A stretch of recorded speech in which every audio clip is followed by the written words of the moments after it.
តោះបងប្អូនថ្ងៃនេះមករៀនធ្វើទឹកសណ្តែកខៀវជាមួយខ្ញុំទាំងអស់គ្នាចាហើយទឹកសណ្តែកខៀវថ្ងៃនេះគឺខ្ញុំធ្វើបានរៀងច្រើនដបដែរណាបងប្អូនពីព្រោះខ្ញុំចង់ចែកជូនដល់បងប្អូនដែលខ្ញុំធ្លាប់ស្គាល់កន្លងមកចង់ឲ្យបងប្អូនគឺកាត់បានភ្លក់រសជាតិរបស់ខ្ញុំផងដែរណាចាហើយមុនដំបូងបងប្អូនគឺខ្ញុំត្រូវយកសណ្តែកបាយពើលឿងបងប្អូនទៅត្រាំចោលរយៈពេល3ទៅ4ម៉ោងសិនដើម្បីសណ្តែកបាយយើងរីកបានល្អហើយម្យ៉ាងទៀតគឺធ្វើឲ្យសណ្តែកបាយបងប្អូនគឺជ្រះអាជាតិលក្ខពើលឿងដែលគេលាបណាគឺបានល្អមែនទេបងប្អូនខ្ញុំត្រាំចោល3 4ម៉ោងគឺសណ្តែកខ្ញុំរីកបានប៉ុណ្នេះហើយក៏សបានប៉ុណ្នេះដែរចាបន្ទាប់ពីយើងត្រាំចោលរយៈពេល3 4ម៉ោងបងប្អូនហើយបន្ទាប់មកយើងត្រូវយកសណ្តែកទាំងអស់នោះបងប្អូនយើងលាងញីជាមួយទឹកធម្មតា3 4 5ទឹកទៅដើម្បីសណ្តែករបស់យើងគឺជ្រះលក្ខបានល្អណាចាហើយបន្ទាប់មកទៀតនោះគឺយើងត្រូវយកសណ្តែកបាយទាំងអស់នោះទៅដាំយើងផ្ងំដូចយើងដាំបាយចាបងប្អូនចាបន្ទាប់ពីសណ្តែកបាយយើងដាំបានឆ្អិនហើយយើងទុកឲ្យត្រជាក់ស្រេបចាំយើងយកទៅកិនជាមួយនឹងម៉ាស៊ីនកិនទឹកក្លុកសម្រាប់សណ្តែកបាយនេះគឺខ្ញុំប្រើចំនួនតែ3ខាំទេបងប្អូនដោយសារតែខ្ញុំចូលចិត្តទឹកសណ្តែកបែបរាវៗបើសិនជាបងប្អូនចូលចិត្តទឹកសណ្តែកបែបខាប់បងប្អូនអាចប្រើចំនួន4ខាំឬទៅកន្លះគីឡូក្នុងចំនួនទឹកធម្មតា3លីត្រណាចាហើយបន្ទាប់ពីយើងបានកិនម៉ត់ហើយគឺយើងរោឆ្នាំងអីរៀងត្រឹសតិចទៅបងប្អូនដើម្បីចាក់ចូលហើយក៏ងាយស្រួលក្នុងការកូរអត់ធ្វើឲ្យទឹកសណ្តែករបស់យើងផុលឡើងលើទេចាហើយបន្ទាប់មកទៀតនោះគឺយើងចាប់ផ្ដើមដាក់គ្រឿងផ្សំបន្តបន្ទាប់ទៀតចូលទៅបងប្អូនមានដូចជាស្លឹកតើយគឺខ្ញុំពូតហើយបានតែ80មីលីលីត្របន្ទាប់មកទៀតនេះគឺខ្ញុំប្រើខ្ទិះដូងខ្ទិះដើមលាយខ្ទិះចុងបងប្អូនចំនួន1លីត្រហើយចុងក្រោយចាំយើងដាក់ទឹកធម្មតាចូលប្រក្រប់ធ្វើម៉េចឲ្យបាន3លីត្របូកទាំងទឹកស្លឹកតើយណាបងប្អូន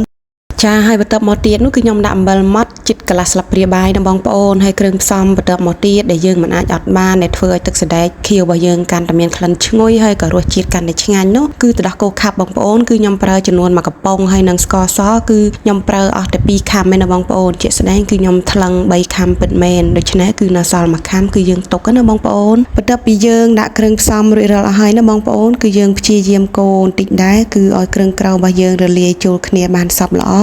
ក៏ងាយស្រួលក្នុងការចម្អិនផងដែរចាបន្ទាប់មកទៀតនេះគឺយើងចាប់ផ្ដើមលើកដាក់លើភ្លើងមកបងប្អូនហើយចំពោះការប្រើភ្លើងគឺយើងប្រើភ្លើងសីតុណ្ហភាពបែបកណ្ដាលបានហើយតែយើងបើកភ្លើងខ្លាំងគឺសណ្តែកទឹកសណ្តែកខៀវរបស់យើងគឺច្បាស់ជាផុលឡើងលើណាបងប្អូនបន្ទាប់មកទៀតនេះគឺយើងត្រូវព្យាយាមកូរឲ្យបានញឹកញាប់ផងដែរណាបងប្អូនជៀសវាងធ្វើឲ្យក្តាំងបាតទៅជាខ្លោចអីគឺយើងញ៉ាំទៅក៏មិនជាឆ្ងាញ់ពេលខ្លះគឺពិបាកចាក់ចោលបងប្អូនឥឡូវនេះយើងចំណាយពេលចម្អិនមិនដល់ជាកន្លះម៉ោងទេបងប្អូនគឺទឹកសណ្តែករបស់យើងបានពុះហើយក៏ឆ្អិនហើយផងដែរចំណែកក្លិនវិញគឺថាឈ្ងុយពេញផ្ទះយកគ្នាទាំងម្ដងបងប្អូនអើយឈ្ងុយឆ្ងប់ចាហើយសម្រាប់រសជាតិដែលខ្ញុំដាក់មិញគឺមកល្មមមកឆ្ងាញ់បងប្អូនបើបងប្អូនញ៉ាំផ្អែមប្រហែលជារៀងស្ទើរផ្អែមតែសម្រាប់ខ្ញុំគឺមកល្មមមកឆ្ងាញ់ណាចំណែកឯពើវិញគឺអត់សូវចាញ់ពើខៀវហ្មងដែរបងប្អូនដោយសារតែស្លឹកតើយយើងគឺរៀងខ្ចីបន្តិចដែរណាសម្រាប់ទឹកសណ្តែកនេះមនុស្សចាស់ក៏ញ៉ាំបានជាពិសេសកូនក្មេងក៏អាចញ៉ាំបានដូចគ្នាបងប្អូនចាហើយនៅពេលញ៉ាំយើងបន្ថែមពងមិនណាបងប្អូន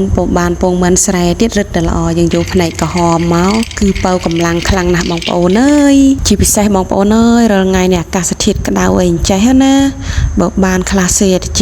ឲ្យយកមកហូបមកបងប្អូនអើយគឺថាមានកម្លាំងព្រឹសហើយក៏តិចស្រេបដល់បេះដូងខ្ញុំសូមបញ្ជាក់ពីគ្រឿងផ្សំតិចបងប្អូនក្នុងចំនួនសណ្តែកបាយពើលឿងខ្ញុំប្រើ3ខាំយើងដាក់ទឹកធម្មតាចំនួន3លីត្របូកទាំងទឹកស្លឹកតើយបងប្អូនហើយចំណែកឯខ្ទិះដូងខ្ញុំប្រើខ្ទិះដើមលាយខ្ទិះចុងចំនួន1លីត្រទឹកដោះគោខាប់1កំប៉ុងស្ករ2ខាំនិងអំបិល1ចិបចំពោះរសជាតិលៃលោកដាក់តាមការចូលចិត្តរបស់បងប្អូនសម្រាប់ខ្ញុំរសជាតិប៉ុណ្នេះគឺមកល្មមឆ្ងាញ់អរគុណច្រើនពុកម៉ែបងប្អូនជម្រាបលា